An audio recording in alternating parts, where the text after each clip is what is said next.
once every 6 years. All right, guys. Well, I was just informed, and I hadn't looked this far ahead on the calendar yet, but I was just informed that both Christmas and New Year's fall on a Sunday this year. Let's see. December 25th is a Sunday, and New Year's Day, the 1st, is a Sunday. So, yeah. I'm going to probably pre-record those 2 weeks for you guys. I don't want to go 2 weeks with no new content at all. I was just telling Roger, I remember, when I was, a younger guy and I'm going to work, that whole week, like that Christmas week and New Year's week, like everybody would just take it off. And there was no new content. The radio shows were all guest hosts that weren't as good as the actual hosts. It just made me angry that I was like, here I am going to work and doing my thing, and you guys are taking all this time off and, not entertaining me, right? So I thought, I should put something together so that you guys are entertained as well during that time. So anyway, welcome into the After Schrock. This is a little show that we do after the main radio show that is full of stuff that doesn't fit, which there was enough bloopers in that show already. I mean, a giant sneeze, a giant sniffle. That was great. My mic was on. I would look down. It was still on. He was like, oops, click, turns it off. I'm like, dang it. I was like, oh, sorry about that. Yeah. There was enough bloopers in that show. So basically the Aftershock is for everything that either didn't fit in the main show, wasn't applicable to the show, or just maybe questions that you have that you want to ask that maybe are or aren't related directly to technology. So anyway, if you have questions, feel free to post them in the comments. I promise from time to time I will stop talking and look and read what you guys are writing to see if there's anything there to discuss. So welcome Roger and Karen. Good to have you guys. Mitch is here. Ronald's here. Mary's here. Good morning, Mary. Steve's here. Hey, Thomas. Roger's back. So good to go. Lots of people joining up. So let me tell you a little bit more about what happened at Twitter this week, because I tried to keep it friendly and polite on the radio show a little bit, but he fired 3,700 people, and the responses to the stuff that Elon's been doing over the last week have been hilarious. So let's start off with changing Twitter's business model. So advertisers, oh no, if you let President Trump back on, we're never going to advertise with you again. And that's why Elon has been saying that Twitter will never work with an advertising model, because you can't have companies bullying free speech with advertising dollars. You can't have it. So we have to make Twitter work without advertising. How do you do that? You got to have other revenue sources. So there's a blue check system. If you're not familiar with Twitter, some people have a blue check by their name and some people don't. The people who have a blue check are like celebrities, media, politicians, people whose identities have been painstakingly verified by the people at Twitter. Typically, conservatives or people that Twitter doesn't agree with don't get verified because they just never have time, you see. So what Elon described it as a lord and serfs verification system, where you have the lords lording over the unwashed masses of people who don't have blue checks. And the people without the blue checks, you don't have a bunch of blue checks that are bots. You have a bunch of people who are not blue checks, who are just bots, just tons of bots, fake users. So the best way to get rid of bots and ensure that you have only legitimate users, and everybody's accountable for their speech then, because if you say crazy stuff on Twitter, that stays there forever. It's recorded forever. Even if you delete it, you can go online to a Twitter record site and find it. I think every tweet is stored in the congressional record or something, or the National Archives or some crazy thing. So, it's forever when you tweet something. So if we only have verified people tweeting, wouldn't that solve our bot problem, solve our assault on democracy problem, Russians impacting the elections problem? It solves all the problems, right? Now, the only problem with that is the lords don't like it. So Elon says we're going to make everybody pay $8 for a blue check by their name. If you want a blue check, it's $8 a month that you're going to pay to Twitter to be verified as a human being on Twitter. What does that do for you? It gets you special access to some things. It makes sure your tweets appear before other people's. It makes sure that when you direct message somebody, that whoever receives your direct message knows that you're really you. So if some guy named Schrock sent you a Twitter thing, you might think that was Thor Schrock. You might answer it and think you're dealing with me. But if it has a blue check by the name, then you know it's me because I got a blue check, right? So that was the idea. So AOC brings it up on Twitter. She posts that Elon is destroying free speech by requiring $8 a month to have a verified blue check. Elon's response was typical Elon. He replied, "Thank you for your feedback. It's really appreciated. Period. Now pay $8. Period." So, thanks for whining. Now pay $8. Here you go. I'm going to get my money back. I need $8. But basically, this is part of taking Twitter away from being an advertiser model into more of a subscription model. He's also talking about bringing back a service called Vine, which Twitter had way back in the day and they kind of got rid of. But Vine is a short-form video sharing service, kind of like TikTok. Now imagine if the U.S. government bans TikTok, all those social media. TikTok went down last week, right? So when TikTok went down, where did everyone go to complain that TikTok was down? They went to Twitter. So if the U.S. government bans TikTok, yes, Facebook will have some benefit, but Twitter will be the outsized beneficiary of that. So we got to have a short form video service to prepare for that, right? So Elon's like, we already have it. We just have it on mothballs. Let's bring it back and get it revitalized and get it in here. Let's call it Vine. He wants to cut $1.3 billion a year from servers, which is a challenge, guys. When you're talking about cutting server capacity, that is, and especially when you're introducing additional video and stuff, it's a real challenge to do. That's the biggest problem that Facebook has. They've got declining revenues, but people still want to use their service, dramatically use their service, and Facebook saves everything forever. So they're they can't stand up new servers fast enough. Twitter's talking about cutting $1.3 billion in payments to other companies for services. That would be like Amazon AWS or Microsoft Azure. Getting rid of those services. So he's really cutting it to the bone. He fired 3,700 employees. So 57% of the workforce fired. Now, when you go into a company and you have a pool of employees and you choose to fire half of them, there's only one reason that you do that. And yes, cost savings can be a reason, but typically that level of firing is disruptive to the company.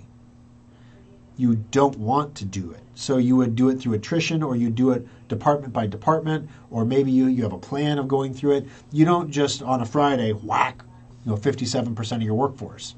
The reason that he's doing this, I think, is to crush the culture at Twitter.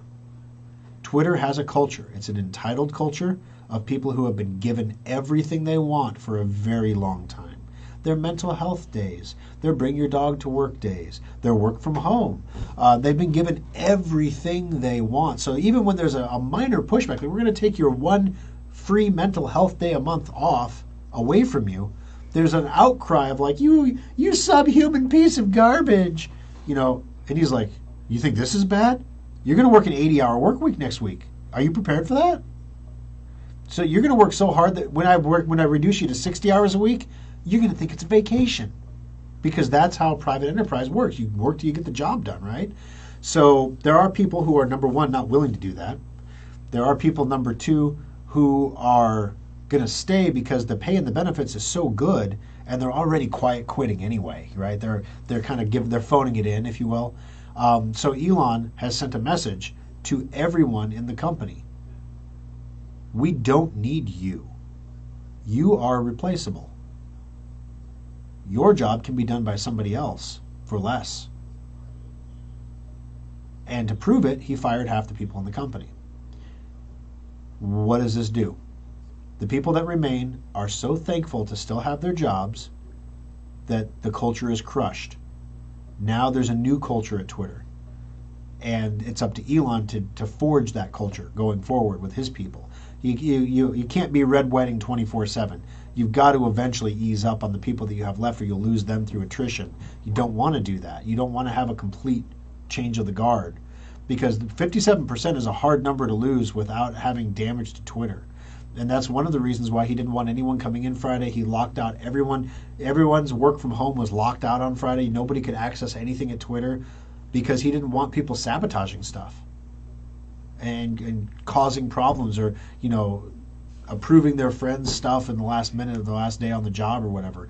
He literally wanted everybody to cut. Now, in California, there are some laws about firing people in the workforce. If you fire more than 50% of the people on your staff, you have to give them 60 days notice. So some of the employees are suing Twitter because it didn't give them notice. So I don't know if he's going to have to pay some of those California employees extra, or if maybe that's if only 50% of the employees were California based, and he's making the argument, well, now they're working from home. We don't even know if they're in California. Who knows? So who knows how that's going to work out? But basically, there's still resistance to what he's trying to do. But at the end of the day, the purpose that he has at Twitter is to make it a profitable company that's generating revenue from a subscription base of users who want to pay to use the service. You can still use it for free. And there was another guy who had some great ideas, I thought. He said, there was a stock trader, and he said, he goes, I'm old enough to remember when you had to pay for stock quotes. Like the ones you got on TV, those were 30 minutes dated. And if you wanted to trade stocks, you couldn't trade off of those. You could trade off the ones that you paid for, though. So everybody who was trading stocks was willing to pay for a subscription for stock quotes. Okay. Well, imagine at Twitter now, if the free users see every tweet that everyone else sees, it's just 30 minutes delayed. People with a blue check get to see tweets instantaneously in real time. If you are a news reporter covering President Trump, are you going to pay $8 a month to have instant access to his tweets, or are you going to be satisfied taking 30-minute access later on after every other news organization scoops you because you're not paying the $8 a month? It's $8 a month. For a professional, that's nothing. So, you have 1-2 people on staff maybe. The point is, some people take a lot of pride in their blue check. And those people are going to pay $8 a month for the vanity of having the blue check.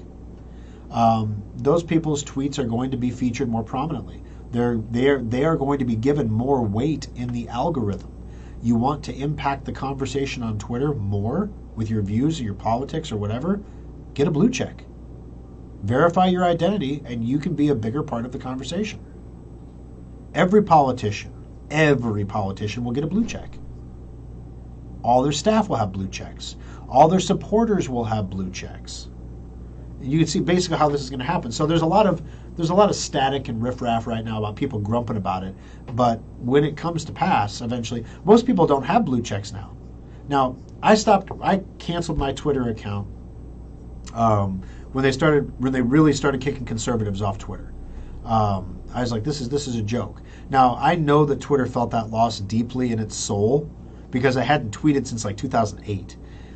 So, I'm sure, but it's kind of annoying now when I'm reading a news story and they embed a tweet and I click on the video and it says, this looks better on the app. Excuse me. It sneezes today. And so I can't watch the video because I don't have a Twitter account. And that's another reason, that's something else I would expect Elon to pick up on. You can't look at the content unless you have an account. And then, because the first step is to get the account. The next step is to convert that account to a blue check. The next step after that is to get the blue checks to interact with each other, basically.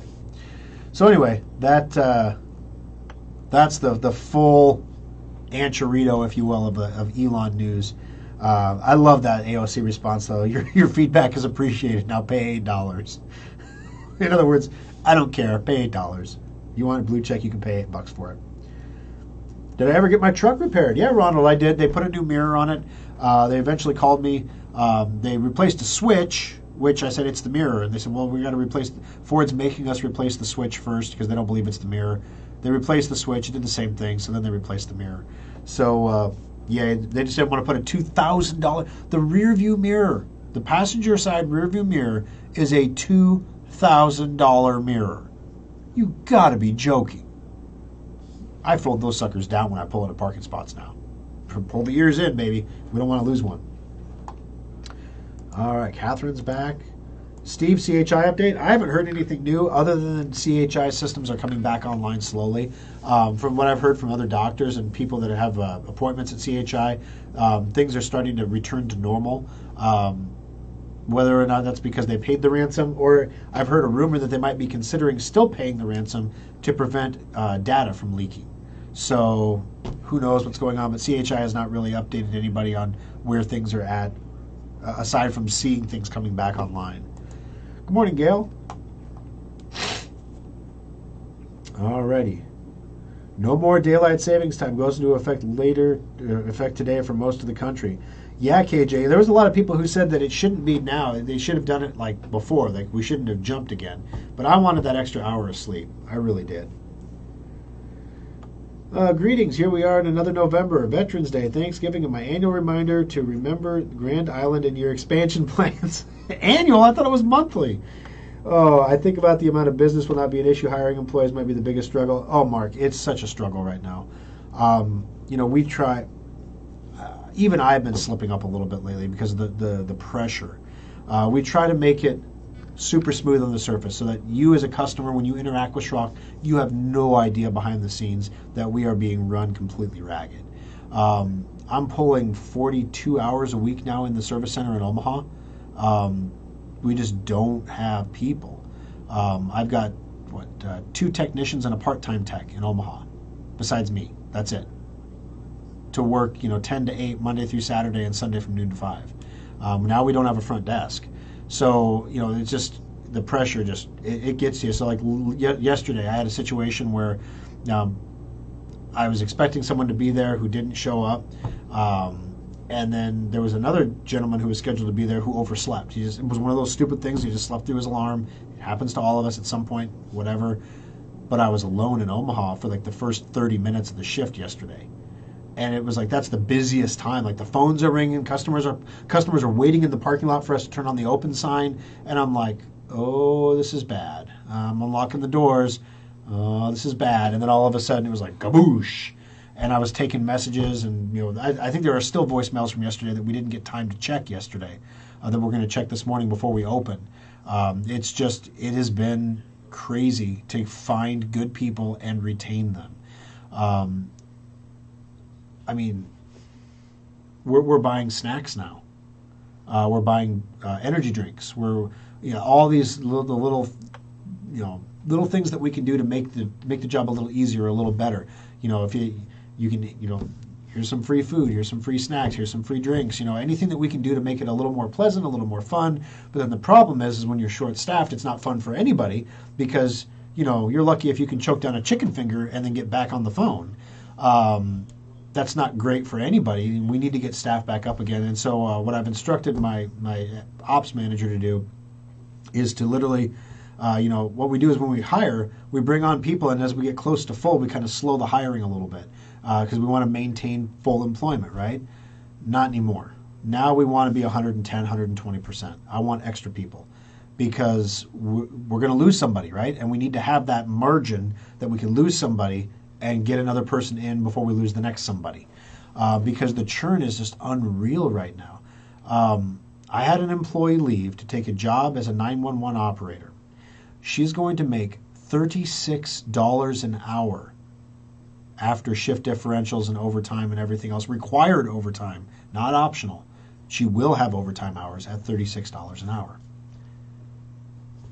I can't pay a front desk $36 an hour, guys.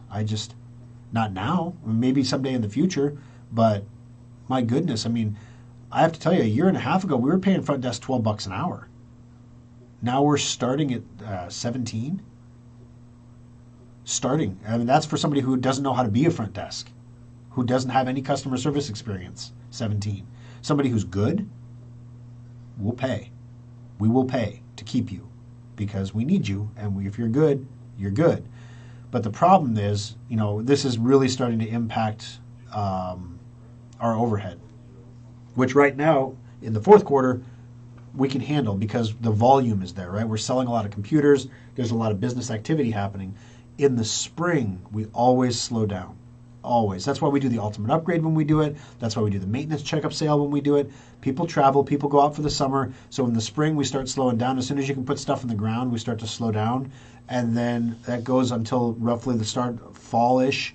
And then we pick back up again. So we have a solid 3 months where there are days when we have nothing to do. Like literally there is nothing on the bench. And we're sending people home early. I can't afford to be paying $20, $25 an hour for someone to stand around and do nothing. That's when things are going to get real interesting, is in the spring. But right now, the world that we live in is the world that we live in, and we're at this point, we're not passing it through in the form of higher prices. What we're trying to do is we're trying to increase our business volume levels to compensate instead. What does that mean? That means in the past, we didn't really ride you too hard if you didn't get your extended warranty on your modular computer. If your warranty expired and you didn't want to renew it, we didn't really pester you about it. We didn't want to be your car warranty guys. We don't want to be that. Well, now, rather than raise the price of the warranties, instead, we're just trying to make sure more people have them. Does that make sense? So that way we can keep more people covered and we can make sure that revenue stream is there. When it comes to Sophos subscriptions for antivirus, if you have Kaspersky and you just renewed it, we're not going to pressure you too hard to ditch your renewal and lose all that money you paid and move to Sophos now. Well, now we're kind of really, it's the best protection. It's what I would do on my computer. I would recommend you do it on your computer.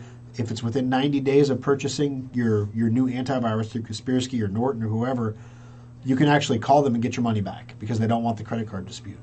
So it's within 60 days, I think it is, you can call them and they'll give you a full refund.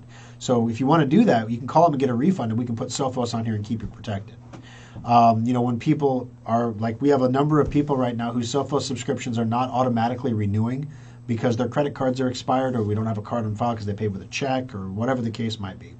And we're sending out robocalls to those people. We're sending out regular phone calls to those people and they're just not calling back. And throughout the month, we'll catch up with them and they'll call back eventually because they get tired of us bugging them. But they'll call back and then we'll get them all situated. But there's always 6 or 8 or 10 people at the end of the month who just never get back to us, whose subscriptions we just have to cancel because, we let them know, hey, we let you know for a month that you don't have antivirus anymore. But then we kept it going for a month because we thought maybe you were on vacation or maybe you were in the hospital or maybe someone died in the family or so you were doing something stressful, whatever. We don't want to just kill your antivirus. So we give you a month grace period. And after a month, if you haven't gotten back to us, we have to kill it. It's, we're trying to increase the completeness of the product assortments that we have for customers rather than raising the prices. And that's working so far. Of course, there's a point of diminishing returns. If you bug people too much, they get a little upset, and we don't want to upset people. So at some point, if this keeps going the way it's going, to the point where we're having to increase what we're offering, the starting wage for the front desk when we hired Chelsea was 15. Now it's 17. It's been 3 months. If it keeps going like that, then prices are going to have to move. But in the meantime, we're kind of eating it, and we're trying to deal with it by offering more services and showing it through growth. The problem is we're not growing faster than the rate of inflation. So technically that means we're shrinking. So it's working and it's not working. It's kind of weird. But we're gonna hang on as long as we can because what is happening actually is our competitors are falling by the wayside. So it's kind of an endurance game. How long can you take it before everybody poops out? For example, Friendly Computers was a competitor here in town. They are going to corporate only now. Elkhorn Computer Repair used to be primarily residential. Now, they've rebranded and they still do residential, but they're not interested in doing residential. They want corporate stuff. They want businesses to pay retainers. We're really the last big place that handles consumers, that is willing to put in the time and the effort to work with individual people because it's more expensive than working with companies. But we're really good at it. It's what we were built to do. It's all of our systems are built for this. In fact, when you try to take our systems and put them in, and use them for companies instead, it's like it works, but it's like you're shoving that like octagon in the round hole. It's like it goes in there, but it's not quite perfect, But for consumers, it's butter, So it's one of those things. So like I said, if you do know somebody, if you have a daughter, a son, grandson, granddaughter, somebody who's looking for a job or somebody who wants a job where they will get mostly paid for health insurance, dental insurance, 401k with a company match, free snacks, and an awesome pay rate, have them apply. It's at Indeed. In fact, I'll put the link here so that you can click on it.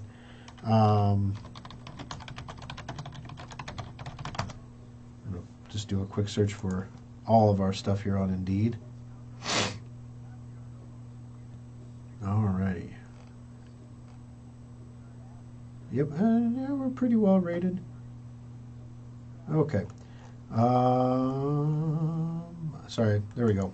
This is the link for our company page on Indeed. So if you know somebody who's looking, please have them apply with us.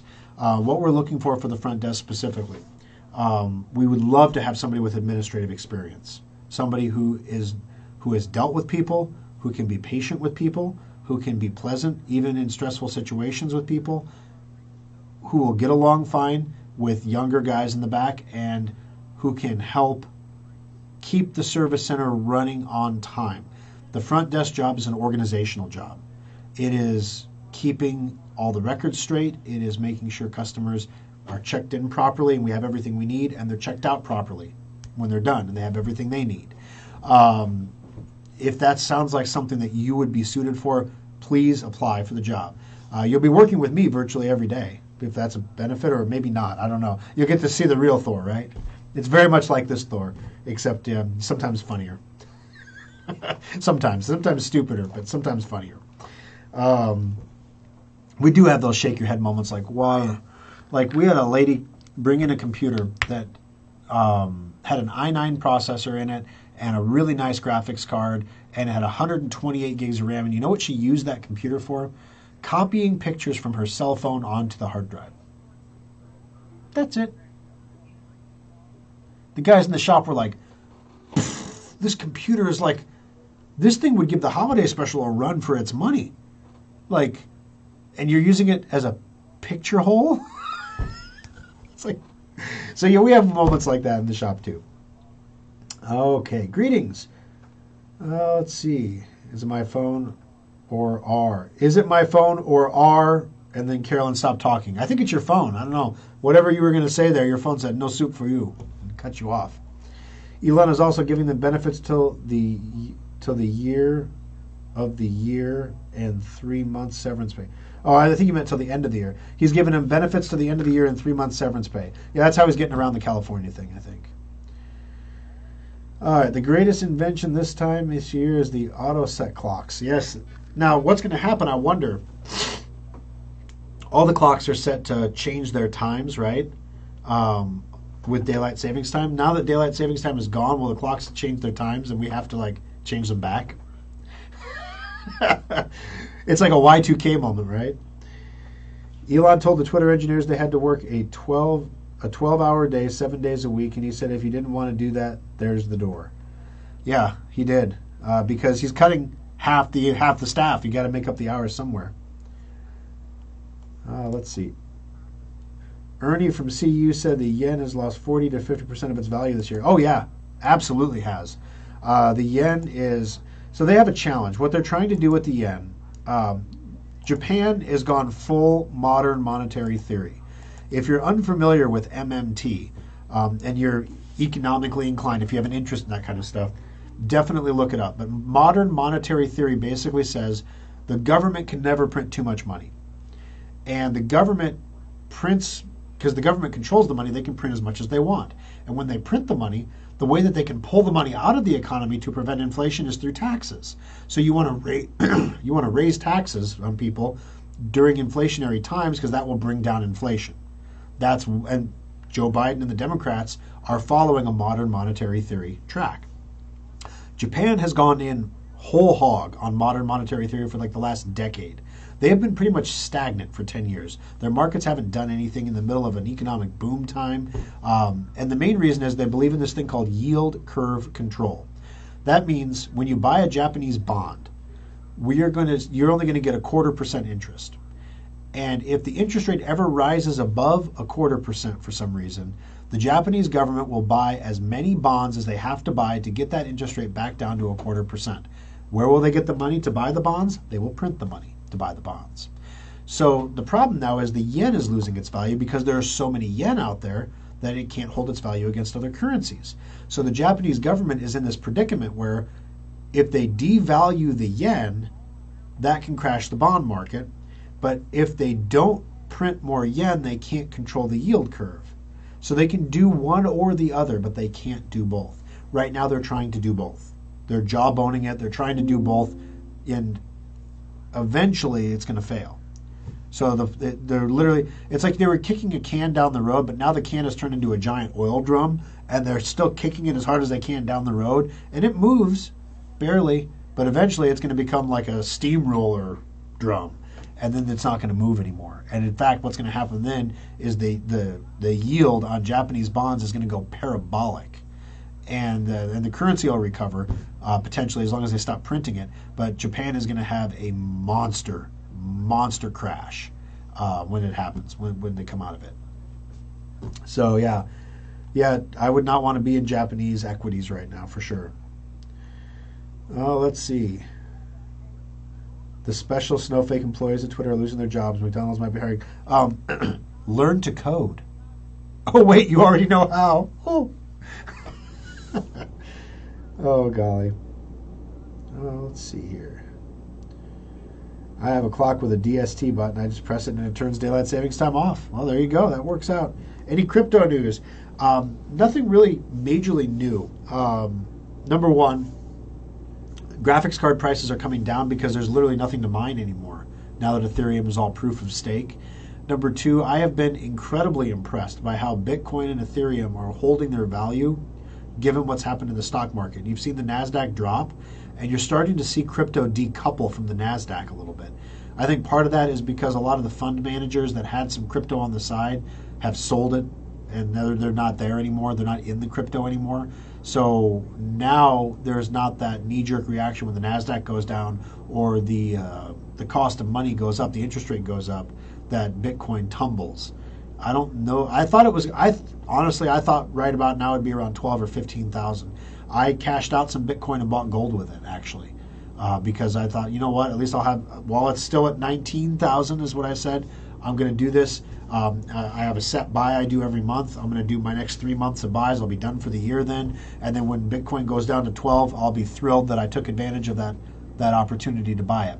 Bitcoin went to 21,000 after that. So gold didn't. But there's something interesting going on in the gold market. There are people who track this much more closely than I do, and I will probably screw this up. But basically, there's a certain amount of gold that's mined every year. And there's a certain amount of gold that's minted into coins every year. There's a certain amount that's used in commerce, like in jewelry or electronic production or manufacturing. There's like 300, if you add all of that up, there's 300 tons of gold that's missing right now. So somebody, somewhere, has bought 300 tons of gold this year and is not telling anybody that they've done it. It could be China, could be India, could be Russia, we don't know. But it's somebody who doesn't really report those things that's bought 300 tons of gold. Why would you buy 300 tons of gold? And every country, every central bank in every country has increased gold purchases over the last year. It makes sense. While your currency is still inflated, buy gold. Because when it crashes, the gold's not going to crash. Now, do I think that everything's going to crash and we're going to go back to a gold standard or a fractional reserve standard or something? Probably not. There's too much debt in the world right now. We're talking quadrillions of dollars of debt. There's not enough gold. If you grabbed all the asteroids in the Kuiper Belt and put all the gold together out of them, there's not enough gold to cover that.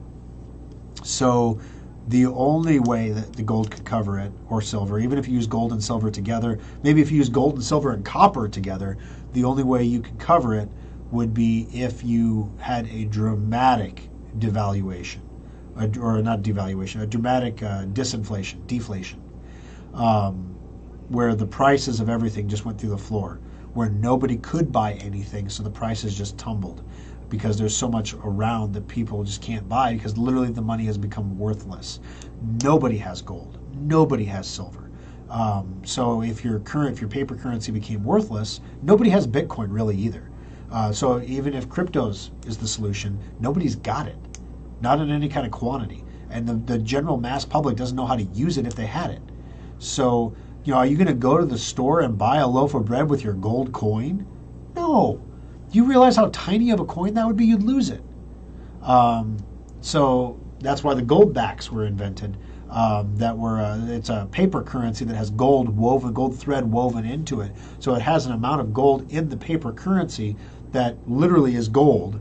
But it's like $5 worth of gold, so that you can go buy a loaf of bread with this gold-backed currency. It's legal currency in like 6 or 7 states now. So I don't know, guys. We are living in historic times. There's been no doubt of that. The 90s, for the most part, were not that historic, really. There wasn't. The 90s were kind of just like, woo. I don't really remember. I mean, there was the Iraq War, the original Iraq War in the early 90s. But aside from that, not much really happened. Then you had the 2000s. You had 9/11 and all that other stuff happening. And that changed a lot of stuff. And since then, it's like we've had something after something after something after something. And so I just have this feeling like it's building. There's a crescendo coming to something. So, you can't live your life in fear, however. You can't live your life preparing for doom. You have to prepare for the future as if the future will be there. But also, you can't have the cognitive dissonance to believe that it's impossible that something like that could happen in the future. So you want to, have a little bit of water, have a little bit of food, have a little bit of hard currency, just around in case the electricity goes out and the banks go out. Lincoln Electric System. We have a service center in Lincoln, so we watch this a little bit. It's on the ballot. They're going to put out a vote to raise electric rates 13% next year in Lincoln. It's a public utility, so they have to put it on the ballot. Why on earth would somebody vote to raise their electric rates 13%? Here's why. If you don't do this, here are all the horrible things that are going to happen. ... So they'll scare people into trying to do it. Maybe we can't put up replacement transmission lines. Maybe we have to get an extra year or two out of the lines, which is going to impact reliability. Maybe we can't have repair crews out as quickly in the event of a storm because we just can't afford them. But electricity costs are going up 13% in Lincoln. No matter which way you cut it, something's going up 13%. And the same thing's going to happen here in Omaha. The same thing's going to happen in Des Moines. It's going to go up everywhere. We're going to feel it. Mostly because of the natural gas price going up. So with 13% inflation in power costs, just to cool your home in the summer, they're going to raise the rates in the wintertime when you're not so touched by it. But in the summertime, you're really going to get hammered. So, as you lose light bulbs, take this opportunity to replace them with LEDs and things like that. Anything you can do to increase the efficiency. I'm not a super greenie. I hate putting my computer in sleep mode. I don't like to have to hit a button to make my monitors come back on when I come back. So please don't misunderstand. But with that said, you're talking about raising my prices 13%. If I really look at it, is there a way that I can cut 13% of power? Back when power was stupid cheap, it didn't make a lot of sense to spend $7 or $10 on an LED light bulb that you could buy for $1 to save power because power was so cheap. But now power is not so cheap. So when you go to replace a light bulb, if you get an LED, if you can get something like that, then it might make a little more sense now to do that, to save that power, to try to cut your power usage by 13% to make up for the 13% price increase, which is incredibly inflationary. But if you're on a fixed income, what are you supposed to do, right? People on Social Security right now, you guys, some of you are on Social Security, so I don't have to tell you, but if you're on Social Security and you don't have pensions or military pensions and stuff like that, you're living just on Social Security, literally, you cannot get by right now. It is not possible.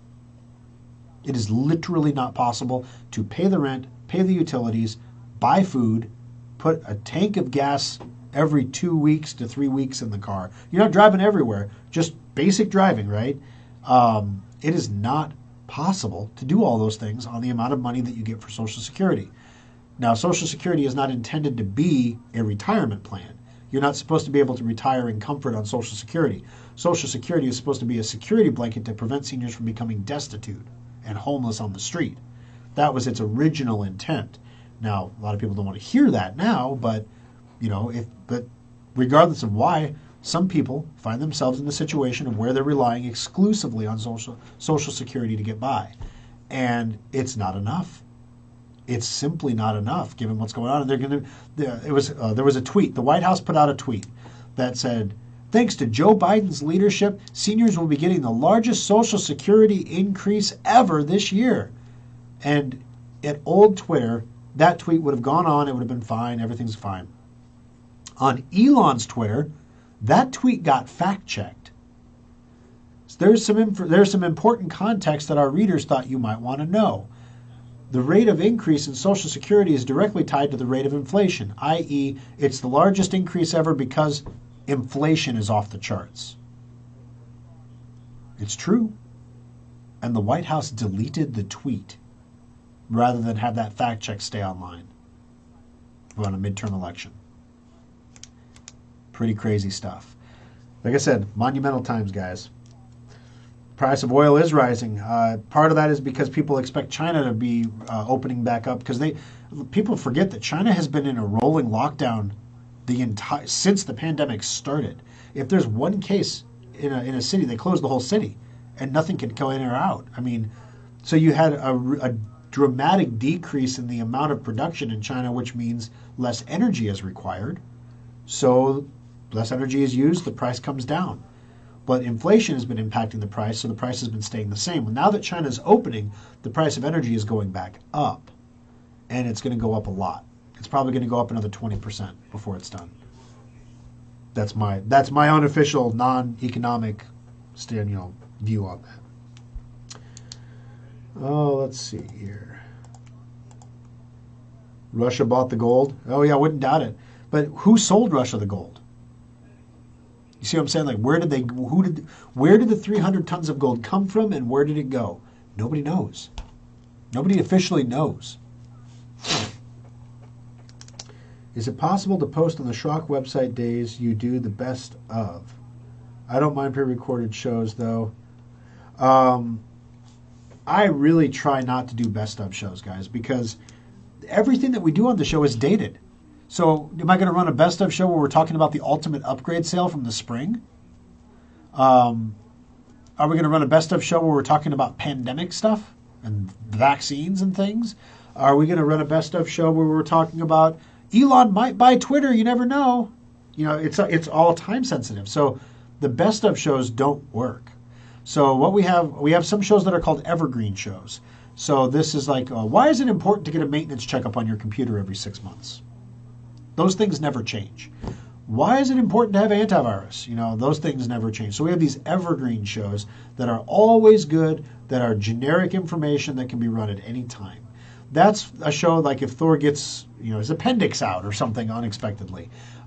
We can pop that show out of the can, stick it in the board, and it can run, and I'm not here, but there's a show on the air. I always try to pre-record shows for holidays. I really like to give you guys fresh content. And so, like, when I grab stories for the show, I literally grab those stories the night before to try to get the most recent, freshest content I can for a Sunday morning show. Part of that's because Lincoln hears the show on their airwaves a week later. So if it's a week old when I air it, it's 2 weeks old by the time Lincoln hears it. That's not cool. So I try to do some shows that are pre-recorded. So like the Christmas show and the New Year's show, we don't have to run shows at all those weeks. We actually pay to run the show on KFAB and all the stations. We could just take those days off. Now, the radio stations wouldn't like that. They probably would have a problem with that. But there are loyal listeners that tune in every week that give us an hour of their time every week that like to be entertained, that appreciate the show. And I don't want to let them down. So I'll probably end up doing some pre-recorded stuff, some new pre-records to fill out those 2 weeks. So plan on Christmas being a pre-recorded show. Plan on New Year's being a pre-recorded show. What are the differences? Pre-recorded shows don't have callers. I'll still drop the phone numbers because, like I said, they're evergreen. So we'll still use the phone numbers. We'll still do all that, but there won't be any callers. Number 2, there won't be any Facebook video because I'm not here. And there won't be any aftershock because, I'm not here. All right. Did you see where Germany is taking down wind generators so they can expand coal? Yeah, I did. I saw that one. I saw that story. Also, I saw in Des Moines, on the way back from Des Moines the other day, they're putting up new wind turbines in the farmers' fields because the old turbines wear out. You know that those blades can't be recycled, right? They literally get buried in the dirt.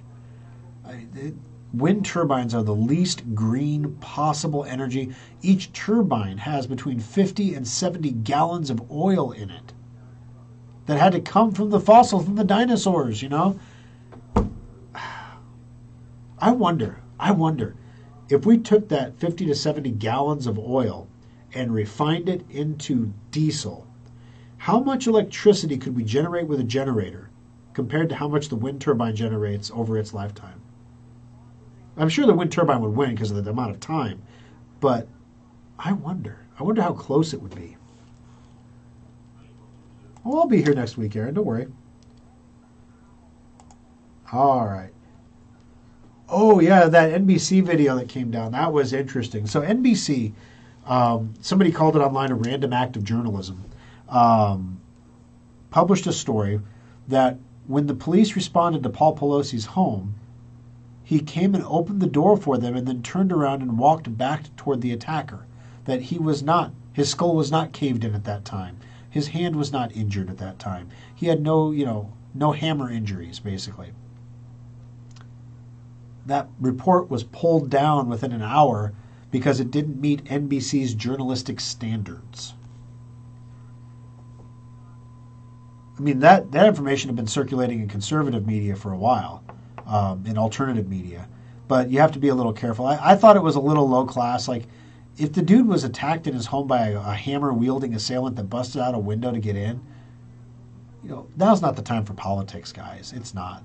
Even Nancy Pelosi in her initial response, the queen of politics, did not make it political.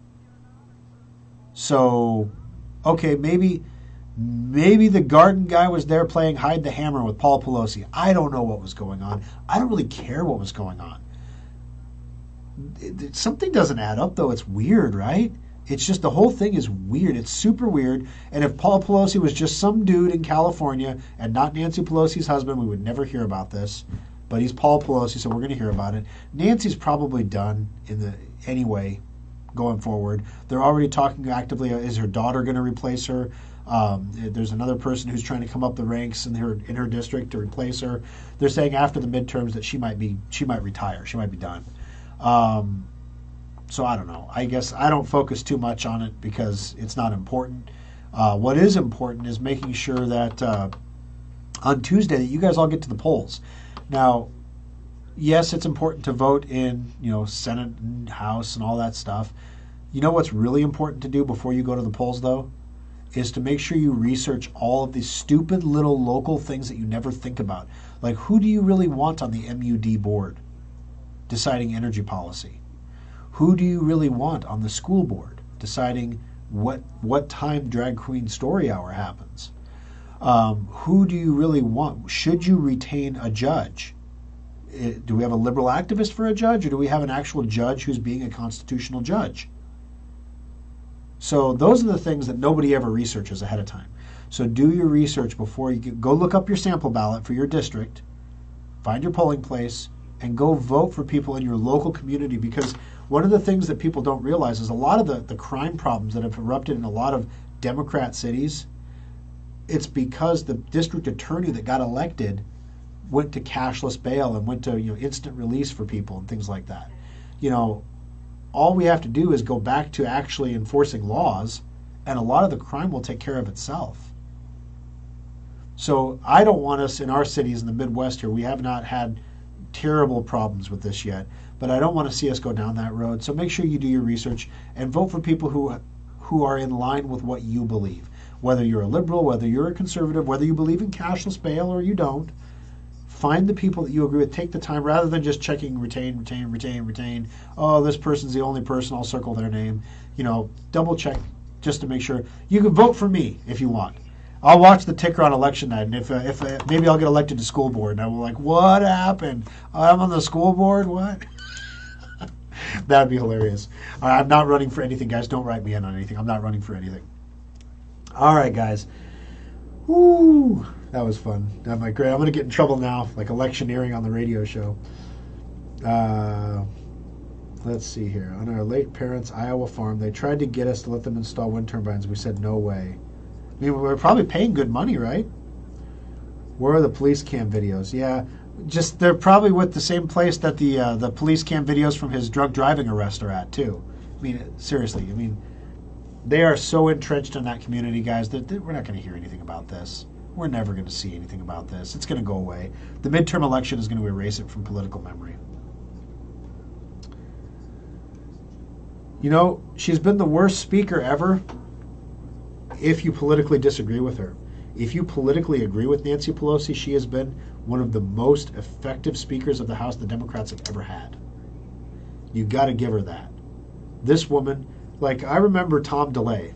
Tom DeLay was a Republican Speaker of the House.